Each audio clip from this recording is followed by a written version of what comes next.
what's up, authentic family?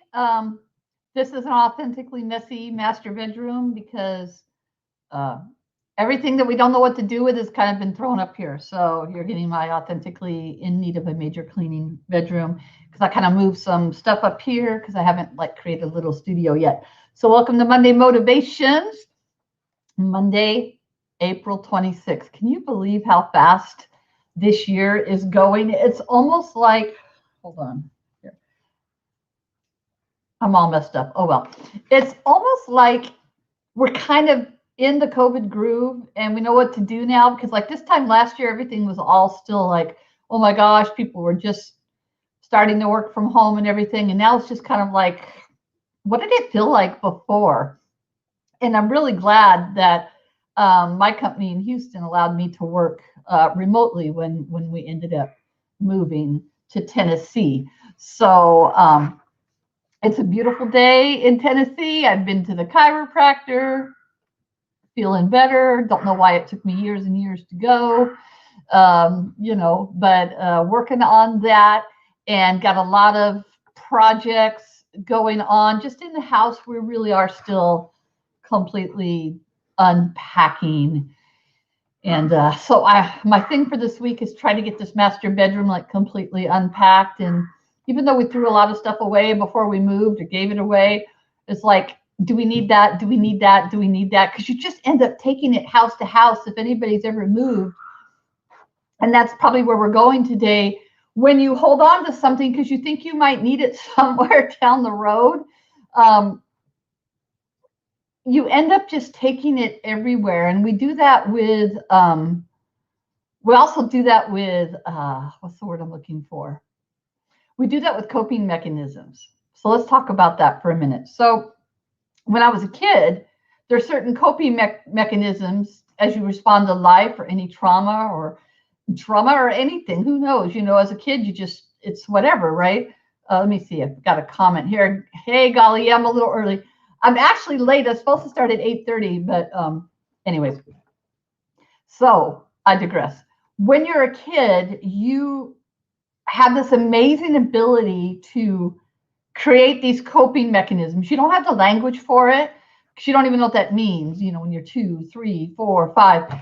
But you create these mechanisms. You respond to stimuli. You respond to what's going on, right? And then I'm trying to look at my Facebook thing here too. And then as you grow older, you find that at a certain point, those mechanisms don't really work real well for you. If anybody else knows what I'm talking about, you get to a point where you're like, oh, maybe that worked when I was 10 and it doesn't really serve me at 20 or 30 or 40 or 50-ish.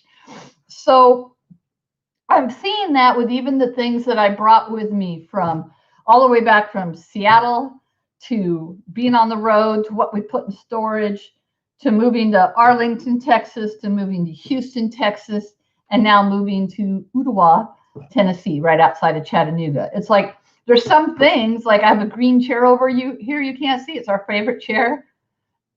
That'll go with us wherever we go. It's like our favorite chair. But there's other things like, okay, is that necklace need to go with you? When's the last time I'm just keeping it like, light right now. When's the last time you wore that? Was it 3 years ago? But you keep taking it just in case you're going to wear it again. And all that stuff adds up. All that physical stuff that you're like, well, I might use that again. Now, I get it, like with batteries and stuff like this that you're going to need, right? There's plenty of times I've done a purge and went, oh, geez, now I got to go buy batteries again, or I got to go buy trash bags again, or certain things that you just know moving to house you're always going to use. But there's other things that we take that we're probably, if you haven't used it in 6 months to a year, you're probably not going to. I'm not talking about, roasters for Christmas or something like that. I'm just talking about stuff, Now, the things that in our house that always get used, of course, is coffee. And candles. You candles, wax for candles, that kind of stuff I never want to get rid of because we use it all the time. But there's other stuff I'm like, I don't know, am I going to stare at that figurine for the rest of my life? I mean, maybe it fit my decor a certain time. Are you following what I'm saying? It's like always something. So let me get to the point. So I only wanted to be about 10 minutes. So in the natural, we carry things around from house to house or from job to job, or you know, like maybe something you'll always like on your desk. We carry things around and we end up not using them, and they just create clutter.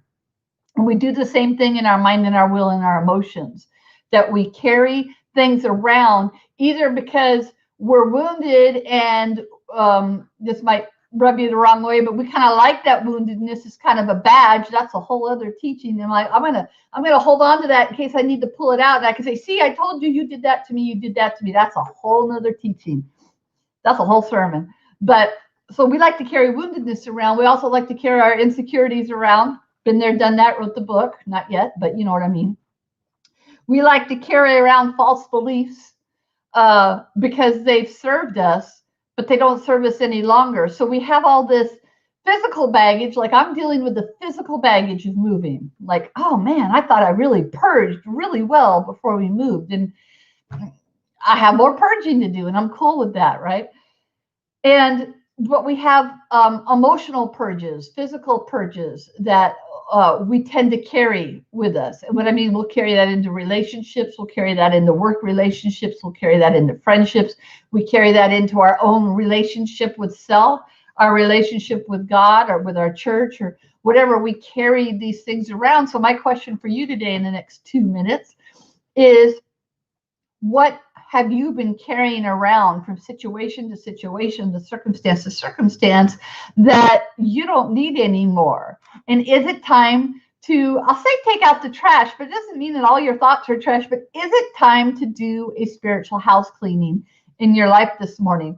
Because I bet that if you're honest with yourself, and sometimes that's really hard because we're super good at lying to ourselves, but if you're honest with yourself, there's probably things you can release today, things that you can let go of today, false beliefs, false mindsets about yourself, about your own ability to do something. I mean, there's so many lies that we tell ourselves. So my encouragement to you today is to kind of examine yourself and make a conscious effort, even if it's just one. Visualize just picking one little thought out of your head, or maybe it's something physical in your house that you just don't really need anymore, and throw it away or give it away. If it's something physical, I took a bunch of stuff to Good Samaritan the other day because the previous owner left us all the stuff in the house. We picked what we wanted, and the rest I gave away. So if it's something physical and you can give it away, give it away. If it's something physical and you don't need it anymore and it's not something you'd give to somebody else, throw it away.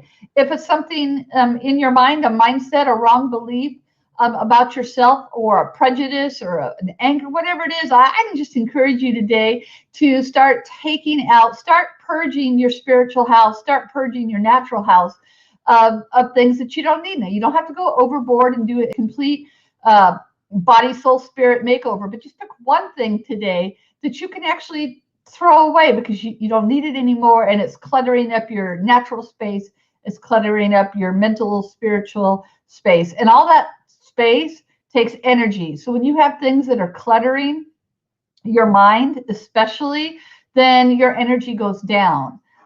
You need sleep, or you could become depressed. So my encouragement to you is just declutter this week and remember to be you, because being you is enough. Have a great week.